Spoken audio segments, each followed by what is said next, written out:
Premièrement, le Ghana abrite l'un des peuples les plus heureux de toute l'Afrique. Les Ghanéens sont réputés dans le monde entier pour leur amabilité. Ils affichent facilement un sourire, accueillent les étrangers sans la moindre hésitation et traitent leurs invités comme des membres de leur propre famille. Même dans des villes animées comme Accra et Kumasi, les gens vous saluent poliment, vous aident à vous orienter et prennent de vos nouvelles. Dans les villages, l'hospitalité est encore plus forte.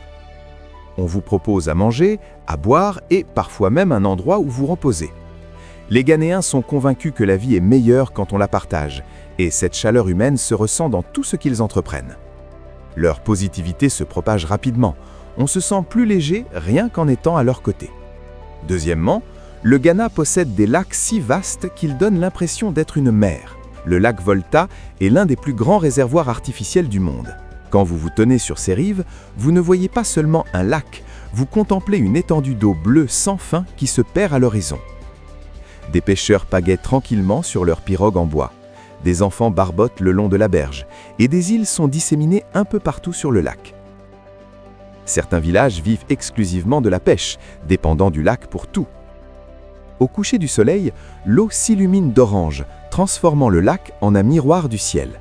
C'est un endroit paisible, immense et d'une beauté incroyable. Troisièmement, le Ghana abrite un parc national parsemé de ponts suspendus dans les cieux. Dans le parc national de Kakoum, vous pouvez marcher bien au-dessus de la forêt tropicale sur de longues passerelles en corde accrochées entre des arbres géants. En dessous de vous s'étend une mer de verdure. Des oiseaux volent sous vos pieds. Des singes bondissent parmi les branches. Le vent est doux et frais.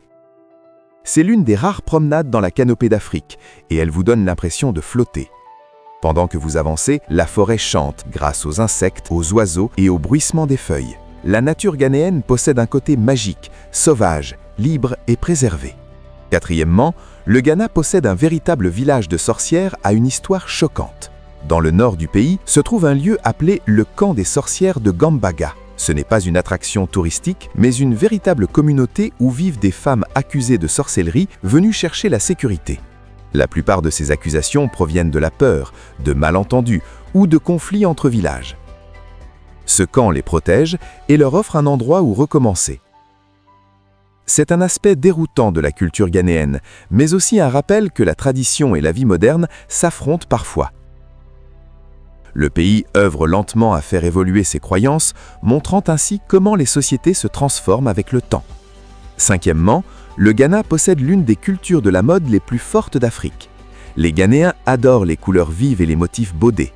Le tissu kente, ce fameux textile tissé à la main, est porté lors des cérémonies, des mariages et des festivals. Chaque couleur et chaque motif a sa propre signification. Le leadership, l'amour, l'unité, la force. Les jeunes créateurs d'Accra mélangent désormais le kente avec la mode moderne, créant des styles qui défilent sur les podiums du monde entier. Même les rues ordinaires ressemblent à des défilés de mode animés. Les gens s'habillent avec confiance, fierté et une beauté culturelle unique. Sixièmement, le Ghana possède d'anciennes mosquées construites en terre battue. Dans les régions du Nord, vous découvrirez des mosquées qui semblent tout droit sorties d'un autre monde. Des bâtiments en terre blanche avec des poutres en bois qui dépassent comme des piquants. La mosquée de l'Arabanga est l'une des plus anciennes d'Afrique de l'Ouest. Elle est petite, paisible et chargée d'histoire. Entièrement construite en boue, elle tient debout depuis des siècles. Les habitants la reconstruisent après chaque saison des pluies, perpétuant ainsi la tradition. Ces mosquées sont des repères spirituels comme vous n'en avez jamais vu. Septièmement, le Ghana possède l'une des meilleures vies nocturnes d'Afrique. Accra devient un monde différent après le coucher du soleil. La musique emplit l'air, afrobeat, high life, reggae, hip-hop. Des bars de plage brillent de mille feux. Les gens dansent bien nus sur le sable. Des amis se rassemblent autour de feux de camp et les grilles de rue fument toute la nuit. L'énergie est joyeuse, confiante et pleine de rythme. Les Ghanéens savent profiter de la vie et leur nuit le prouve. Même les visiteurs qui n'aiment pas les boîtes de nuit finissent par adorer cette ambiance. Huitièmement, le Ghana possède d'incroyables cercueils. C'est peut-être le fait le plus étrange. Dans certaines régions du Ghana, on enterre les gens dans des cercueils façonnés selon ce qui a représenté leur vie. Un poisson pour un pêcheur, une chaussure pour un amateur de mode, un avion pour un voyageur, des animaux, des fruits, des voitures, presque tout. Ces cercueils fantaisie sont colorés, créatifs et pleins de personnalité. Au lieu de la tristesse, les funérailles deviennent des célébrations de la vie d'une personne. C'est l'une des traditions les plus surprenantes et uniques du Ghana. Neuvièmement, le Ghana possède un château construit par les Portugais il y a 500 ans. Le château d'Elmina se dresse au bord de l'océan, comme un rappel du passé. Il a été construit dans les années 1400, ce qui en fait l'un des plus anciens bâtiments européens d'Afrique.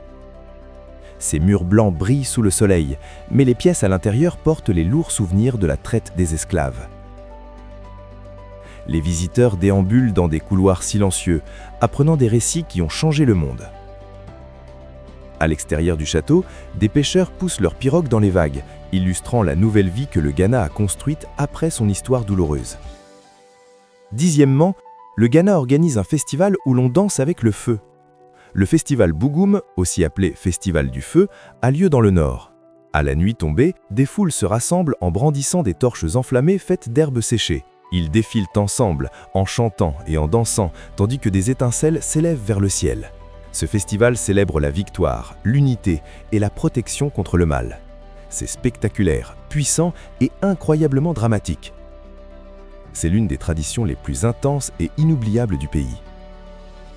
Onzièmement, le Ghana possède l'une des meilleures régions cacaoyères d'Afrique. Une partie du meilleur chocolat du monde commence sa vie dans les plantations de cacao du Ghana. Les agriculteurs récoltent les cabosses à la main, les fermentent sous des feuilles, puis font sécher les fèves au soleil. Ces fèves sentent bon, à la fois douces et terreuses. Les chocolatiers du monde entier comptent sur le cacao ghanéen pour sa richesse en saveurs. Dans les villages, les enfants grandissent en jouant autour des cacaoyers. Les familles travaillent ensemble pendant la récolte. Et toute la campagne sent bon après le séchage des fèves au soleil. Les amateurs de chocolat ne réalisent pas à quel point le Ghana contribue au monde. Douzièmement, le Ghana possède des villages construits sur l'eau. Nziuledzu est un village où les maisons se dressent sur des pilotis en bois au-dessus d'une lagune. Les habitants se déplacent exclusivement en pirogue pour aller à l'école, chez les voisins ou au travail. Les enfants pagaient avec autant de naturel qu'ils marchent. Tout le village respire la paix, entouré d'eau et de mangroves. La vie ici est simple, mais belle. Les couchers de soleil se reflètent sur la lagune et le silence est apaisant. C'est l'une des communautés les plus singulières du Ghana. Treizièmement, le Ghana compte des gens qui parlent encore des langues ancestrales.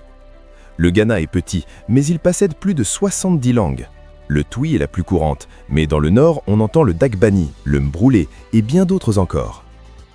Ces langues véhiculent des histoires anciennes, des chants et des traditions transmises depuis des siècles. Quand on vous salue en disant « Akwaba », bienvenue, vous ressentez immédiatement cette chaleur humaine. Ici, la langue est bien plus qu'un moyen de communication, c'est une identité et une fierté. Quatorzièmement, le Ghana est un des pays les plus spirituellement équilibrés. Les croyances traditionnelles, le christianisme et l'islam cohabitent en paix. Beaucoup de gens vont à l'église le dimanche, à la mosquée le vendredi, tout en respectant leurs traditions ancestrales.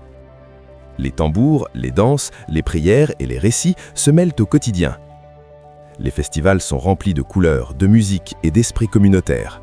Le Ghana semble spirituellement vivant, non pas seulement religieux, mais émotionnellement connecté. Ce pays possède une âme que l'on ressent partout où l'on va. Quinzièmement, le Ghana possède un château qui renferme l'histoire la plus sombre. Le Ghana semble aujourd'hui lumineux, coloré et plein de vie. Mais l'une de ses plus grandes surprises se trouve au bord de la mer. Le château de Cape Coast se dresse paisiblement sur une falaise caressée par les vagues et la lumière du soleil. Pourtant, son passé est lourd. Sous le château se trouvent des tunnels obscurs où des milliers d'Africains capturés furent enfermés pendant la traite des esclaves. Aujourd'hui, les visiteurs traversent ces salles en silence, ressentant les souvenirs imprégnés dans les murs. Dehors, des enfants jouent sur la plage, des pêcheurs tirent leur niffet, et l'océan redevient magnifique. Le Ghana ne cache pas son histoire, il l'enseigne avec honnêteté. Ce lieu montre à quel point le pays a parcouru du chemin et à quel point son peuple est résilient.